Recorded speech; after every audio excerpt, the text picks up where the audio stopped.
Vamos lá? Muito bem, pessoal. Boa tarde, bom dia. Essa é a última aula, né, que nós temos programadas aí para estar postando para vocês. E é a aula que nos remete ao tecido endócrino, né, ao que se refere à parte histológica, né? Os tecidos endócrinos, né, as glândulas, elas são algumas que a gente tem pelo corpo todo, né? Tem efeitos específicos, produção de hormônios específicos. Às vezes são pré-hormônios, às vezes são hormônios biologicamente ativos, né? E a gente vai estar trazendo aqui nessa aula os principais, tá certo? E não vamos falar de todos, vamos falar apenas daqueles que têm uma participação sistêmica mais importante, tá? Antes da gente começar a falar das glândulas, é importante que a gente fale um pouquinho de hormônios, tá? Os hormônios eles são moléculas que agem como sinalizadores químicos, uma vez que eles entram em contato com determinadas células-alvo, eles vão induzir nessas células efeitos biológicos específicos, tá? Os hormônios são liberados por células especializadas, são células endócrinas, e dentro da formação das glândulas endócrinas, você tem, histologicamente falando, os cordões, né? Os cordões celulares. E esses cordões celulares, eles vão atuar como um conjunto, vamos assim dizer, para produzir esses hormônios em volume, né? E aí a liberação desses hormônios na corrente sanguínea vai exercer efeitos que nós enquadramos dentro da classificação das sinalizações químicas, tá? O efeito justácrino, por exemplo, é quando uma célula ela precisa ter necessariamente um contato físico com outra célula para que ela possa exercer o seu efeito hormonal. Então, esse hormônio ele vai atuar justamente na célula adjacente à célula que o produziu. O efeito parácrino ele vai atuar dentro de uma área próxima, né, de circunvizinhança, não necessariamente a célula vizinha, propriamente dito, mas dentro de uma mesma área. Tá? E o efeito autócrino é aquele cujo hormônio age sobre a própria célula que o produziu. Né? Então, daí o autos, né? Autos significa próprio de si mesmo. Tá? Então, a maior parte das glândulas que nós vamos estudar, a grande maioria, elas se organizam histologicamente na forma de cordões. A exceção é a tireoide, que estruturalmente se organiza na forma de folículos, que é aquela representação histológica onde você tem as células formando ciranda, né? Formando uma ciranda, e o material de produção, isto é, o hormônio, ele é produzido e armazenado no centro do folículo. Vamos nos lembrar lá da aula prática, né? A última lâmina da última aula prática, que era justamente de tireoide. E aí nós vimos aqueles poços, né, de produção dos hormônios tireoidianos. Aquilo ali é um folículo, tá? Para que o hormônio tenha efeito em uma determinada célula, é preciso que essa célula possua receptores celulares específicos que vão fazer sinalização com esses hormônios.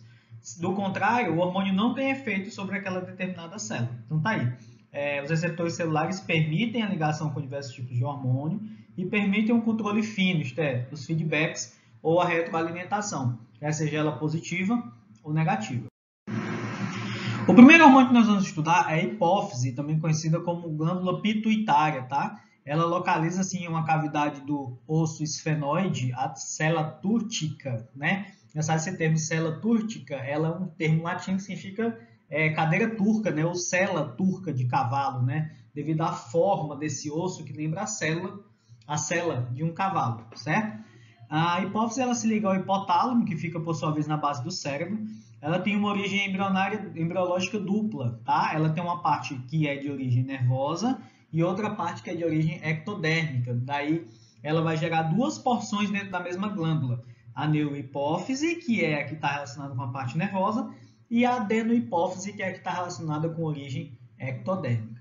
Na neurohipófise, nós ainda temos a divisão de porção volumosa, que nós chamamos de pars nervosa, né? O pedículo de fixação, que é o infundíbulo, que é contínuo com o hipotálamo. A adenohipófise, por sua vez, não tem conexão anatômica com o sistema nervoso. Então, nós temos dentro das porções a pars distalis, que é o lobo anterior, a porção cranial, que abraça o infundíbulo, que é a pars tuberalis, e a terceira, que é a pars intermédia, certo? A associação da pars nervosa com a pars intermédia é o que nós entendemos como lobo posterior da hipófise. Essa glândula possui um revestimento constituído de cápsula de tecido conjuntivo, mais uma rede de fibras musculares. Em relação ao suprimento sanguíneo, na parte de estágio, nós temos secreção de hormônios que controlam outros órgãos endócrinos importantes. Suprimento arterial, as artérias hipofisárias superiores direita e esquerda e inferiores direita e esquerda. Tá? O sistema porta-venoso ou porta hipofisário é constituído pelas veias hipofisárias. E aí, na fisiologia, nós aprendemos a respeito do famoso sistema hipotálamo hipofisário, que é justamente um conjunto de produção de peptídeos produzidos por agregados de neurônios secretores que estão situados no hipotálamo. Os peptídeos produzidos por neurônios secretores dos núcleos dorsomediano, dorsoventral e fundibular do hipotálamo, bem como proteínas e glicoproteínas produzidas por células da parte de na adenohipófise, nós temos que a parte de Stalis compreende 75% da massa dessa glândula, constituída de cordões e ilhas de células epiteliais cuboides ou poligonais produtoras de hormônios, esses, por sua vez, armazenados em grânulos de secreção intracelular. Nós temos as células folículo-estelares, né, que correspondem a 10% das células desta região da adenohipófise, bem como abundantes prolongamentos, desmossomos junções comunicantes, a abundância de capilares sanguíneos através dos plexos capilares secundários do sistema porto-hipofisário e a presença de escassos fibroblastos que produzem, por sua vez, as fibras reticulares constituintes da cápsula, né, desta glândula. Em relação às células secretoras da parte de Stalis, nós temos a secreção de hormônios, fatores de crescimento e citocinas. E elas são, por sua vez, classificadas em cromófobas, isto é, pouco coradas, e cromófilas, que contêm grânulos bem corados. Os hormônios produzidos nessa região são a somatotropina, que é o GH, prolactina, FSH, LH, TSH, ACTH e o hormônio estimulador dos melanócitos, o hormônio melanotrópico. Em relação à neurohipófise, a paz nervosa ela não contém células secretoras e possui células gliais ramificadas, que são os pituícitos. Tá? Ao torno, 100 mil axônios não mielinizados de neurônios secretores constituem a paz nervosa da neurohipófise. A neurosecreção é transportada ao longo dos axônios e se acumula nas suas extremidades, isto é, a liberação dos grânulos, a entrada dos capilares sanguíneos fenestrados, que leva à circulação geral. Nós temos dois hormônios que são principais dessa região, que é a ocitocina, que é aquele hormônio que estimula a contração do músculo liso da parede uterina durante o coito e durante o parto, bem como as células mioepiteliais que cercam os alvéolos e ductos das glândulas mamárias. Existe um reflexo neurohormonal e conduz, então, à ejeção do leite por meio da contração das células mioepiteliais. Um outro hormônio que nós temos também importante dessa região é o hormônio antidiurético, o ADH, também conhecido como vasopressina-arginina, que, por sua vez, está unido a uma proteína, que é a neurofisina. Esse hormônio ele aumenta a permeabilidade dos tubos coletores do rim à água, promovendo assim a regulação do equilíbrio osmótico. Nós falamos um pouquinho também da importância desse hormônio lá na aula do sistema renal. A outra glândula que nós vamos aprender são as glândulas adrenais, tá? Ou suprarrenais. São duas glândulas achatadas em forma de meia-lua, cada uma situada sobre um rim. Trata-se de uma glândula encapsulada, dividida por duas camadas concêntricas, a cortical e a medular. A cortical ela é a camada mais periférica, espessa, de cor amarelada, e a camada medular, por sua vez, é menos volumosa e tem um aspecto mais acinzentado, tá? Ambas as partes possuem origens embriológicas diferentes e são unidas anatomicamente. O córtex tem origem mesodérmica, né, o mesenquimal, e a medula tem uma origem neuroectodérmica. No aspecto histológico geral, trata-se de uma glândula endócrina formada de células dispostas em cordões cercados por capilares sanguíneos, associada à cápsula de tecido conjuntivo denso que envia septos para o interior. O estroma, por sua vez, é constituído por fibras reticulares, as quais sustentam as secretores. Em relação à circulação sanguínea, as glândulas adrenais elas recebem suprimento sanguíneo de várias artérias, né, como artérias da cápsula, artérias do córtex e artérias da medula. O endotélio capilar nesta região é fenestrado e muito delgado, havendo a lâmina basal contínua abaixo do endotélio. O suprimento nervoso, por sua vez, é constituído basicamente pela veia cava inferior do lado direito e a veia renal do lado esquerdo. Em relação ao córtex da adrenal, nós temos células secretoras de esteroides, né, que possuem abundante retículo endoplasmático liso. A síntese ela depende de estímulos, tá? Então, anatomicamente, nós podemos dividir a produção, a secreção da córtex da adrenal em três zonas. Zona glomerulosa, que corresponde a 15% da área desta glândula. A zona fasciculada, que corresponde à maior parte, 65%. e a zona reticulada, que corresponde a 1%. Então, nessa imagem, nós podemos observar, claro que existe um componente didático, né, associado a essa estrutura histológica. A delimitação dela é bastante difícil, mas aqui é só para a gente ter uma noção de mais ou menos como é que se organiza a porção aqui do córtex, né, que é a porção mais periférica, dividida nas 3 zonas descritas, e a parte medular, que é mais interna. Na região da córtex adrenal ainda, né, na zona glomerulosa, nós temos células piramidais ou colunares, organizadas em cordões e capilares sanguíneos. A zona fasciculada, por sua vez, arranjada em cordões retos e regulares, semelhantes a feixes associados a capilares sanguíneos. Células poliédricas em grande número de gotículas de lipídio no citoplasma. Em relação à zona reticulada, nós temos a região mais interna do córtex, situada entre a zona fasciculada e a medula. Células dispostas em cordões irregulares, né, uma rede anastomosada. E as células são menores do que as das outras 2 camadas, porque possuem menos grânulos lipídicos. Em relação à síntese de hormônios, você tem do colesterol a formação de pregnenolona, progesterona, desoxicorticosterona, pelo retículo endoplasmático liso, e a desoxicorticosterona e aldosterona pelas mitocôndrias.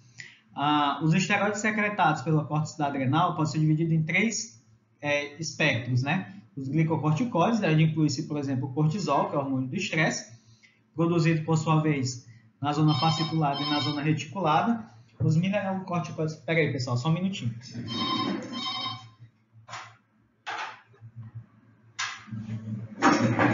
Bom, desculpa, tive que atender aqui o telefone. Então, os esteroides secretados nessa área, nós temos os glicocorticoides, no qual se inclui, por exemplo, o cortisol, na zona fasciculada e reticulada, os mineralocorticoides, que é a aldosterona, que é produzida na zona glomerulosa, e os andrógenos, que é a dehidroepiandrosterona, na zona reticulada, tá? O controle da secreção desses hormônios é liberado pela ação da corticotropina, que é o CRH, que vai atuar na secreção da ACTH na hipófise, o hormônio adrenocorticotrófico. O estímulo da síntese e secreção dos hormônios do córtex adrenal é passível de sofrer feedback negativo, e a secreção da aldosterona, por sua vez, depende da angiotensina 2, naquele complexo que nós já conhecemos, que é renina, angiotensina 2 e aldosterona. A medula da adrenal é constituída por células poliédricas, que possuem grânulos de epinefrina ou norepinefrina, organizados em cordões ou aglomerados arredondados, associados a fibras reticulares e células ganglionares parasimpáticas. Trata-se de uma zona de abundante vascularização, como geralmente se depreende, né, das zonas medulares das glândulas. O controle da secreção dos hormônios dessa região é coordenado pelas células da medula, que armazenam seus hormônios em grânulos. A epinefrina e a norepinefrina podem ser secretadas em grande quantidade em resposta a intensas reações emocionais.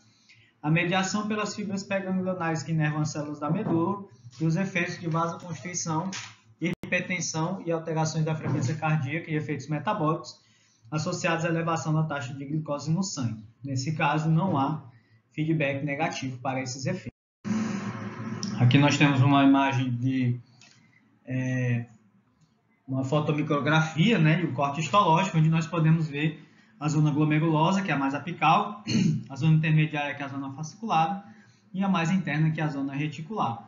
Abaixo dela, nós encontramos a zona medular.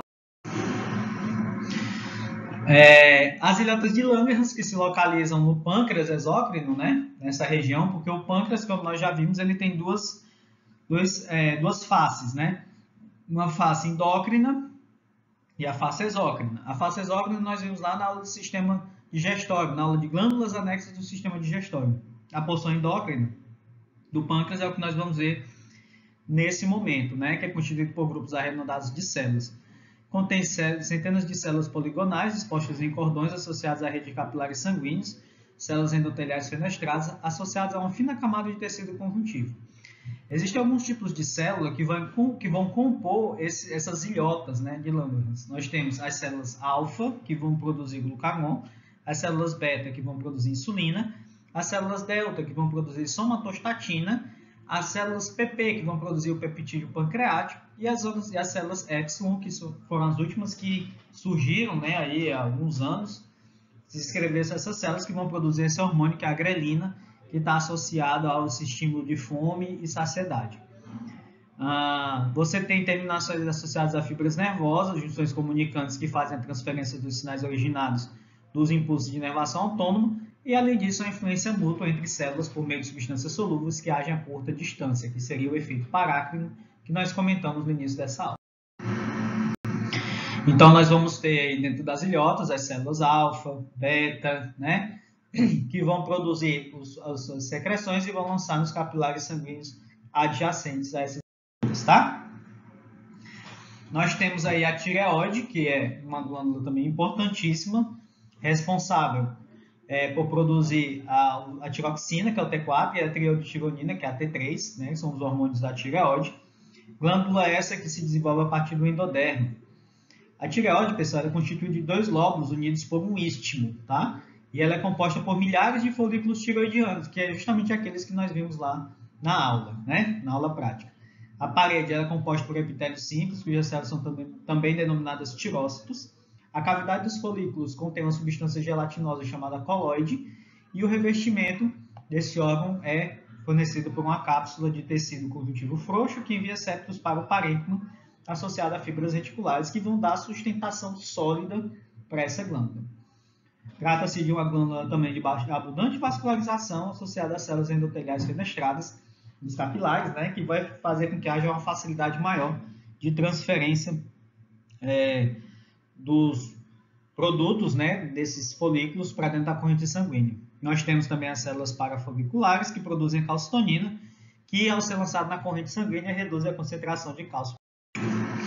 Então, esse aqui foi o que nós vimos, né, na aula prática, aqui os folículos, tá? Organizados, as células em formato de ciranda. Os produtos da secreção dessas células são armazenados temporariamente aqui, até que eles sejam lançados nos capilares aí fenestrados. E aí esses hormônios ganham sangue. Por fim, já encerrando, nós temos a paratireoide, que são 4 pequenas glândulas localizadas nos polos superiores e inferiores da face dorsal da tireoide. Possui um revestimento de cápsula de tecido conjuntivo, associado a trabéculas que partem para o interior, e fibras reticulares. O parênquima, isto é, a parte funcional dessa glândula, é associada a células epiteliais dispostas em cordões, associadas a capilares sanguíneos. E aí nós temos dois tipos de célula, pessoal, na paratireoide. As células chamadas principais, onde se predominam sobre as outras, tem um formato poligonal, núcleo vesicular e citoplasma fracamente acidófilo. Essas células principais que secretam o famoso paratormônio, que tem como função principal aumentar a concentração de cálcio no sangue. Como segundo tipo de células, nós temos as células oxífilas, que são células poligonais maiores e mais claras que as células principais. A função principal dessas células é desconhecida. Bom, pessoal, basicamente era isso que nós tínhamos para abordar nessa aula. Espero que tenha ficado claro. Vou colocar essa aula também associada à lista de exercícios. Não deixem de fazer a lista de exercícios, porque vai ser fundamental para a fixação do conteúdo de vocês, tá bom, pessoal? Então, até a próxima. Tchau!